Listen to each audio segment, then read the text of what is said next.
Opéré par la Régie des matières résiduelles du Lac-Saint-Jean, le centre de tri traite plusieurs dizaines de tonnes de matières recyclables chaque jour. La totalité des matières recueillies sur le territoire du Lac-Saint-Jean est acheminée au centre de tri situé à Roberval. Les efforts que vous réalisez au quotidien pour recycler vos contenants, emballages et imprimés constituent la première étape du tri. Mais concrètement, qu'arrive-t-il au contenu de votre bac bleu? Pour mieux comprendre, voici une visite guidée des installations du centre de tri de Roberval. Une collecte est effectuée directement à votre porte, suivant un trajet précis pour optimiser les transports et minimiser les impacts environnementaux. Les camions de collecte apportent ces matières au centre de tri. Une fois arrivés à destination, les camions passent sur une balance. Les matières sont ensuite déchargées dans l'aire de réception. C'est ici que tout commence. Les contaminants majeurs sont d'abord retirés à l'aide de la machinerie.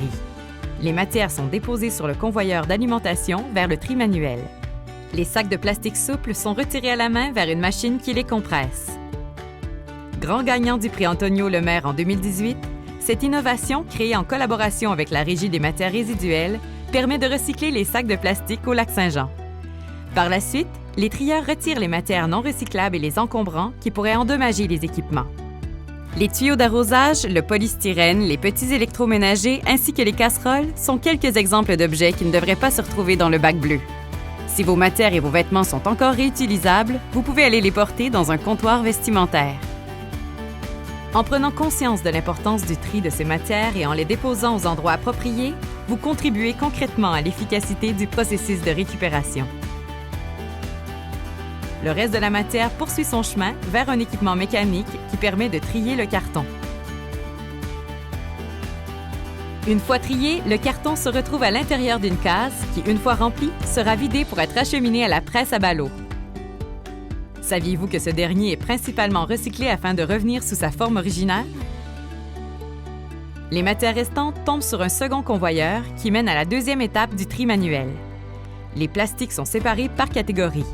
Le seul qui n'est pas accepté au centre de tri de Roberval est le plastique numéro 6. Tous les autres peuvent être déposés dans votre bac bleu. Prenez soin de regarder sous vos contenants.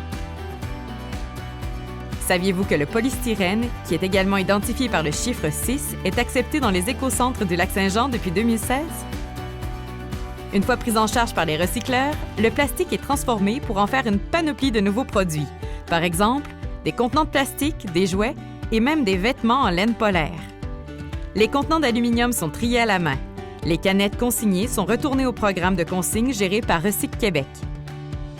Les contenants fabriqués de métaux ferreux, quant à eux, sont triés à l'aide d'une courroie magnétique.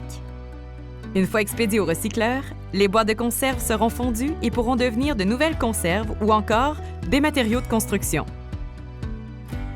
Le verre est ensuite concassé à l'aide d'équipements spécialisés. Les marchés sont en pleine évolution et plusieurs innovations sont en développement afin d'optimiser le recyclage de cette matière. Tous les contenants doivent être préalablement rincés avant d'être déposés dans le bac de récupération. Ceci permet une meilleure hygiène et évite la contamination des autres matières. Les journaux, circulaires et papiers sont les matières restantes sur le tapis de tri et seront redirigés dans des cases.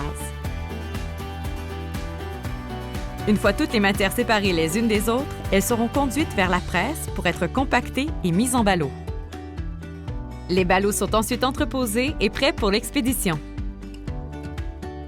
Saviez-vous qu'il est important de vider les sacs publicitaires de leur contenu et de mettre à plat les boîtes de carton afin d'éviter que d'autres matières ne s'y glissent?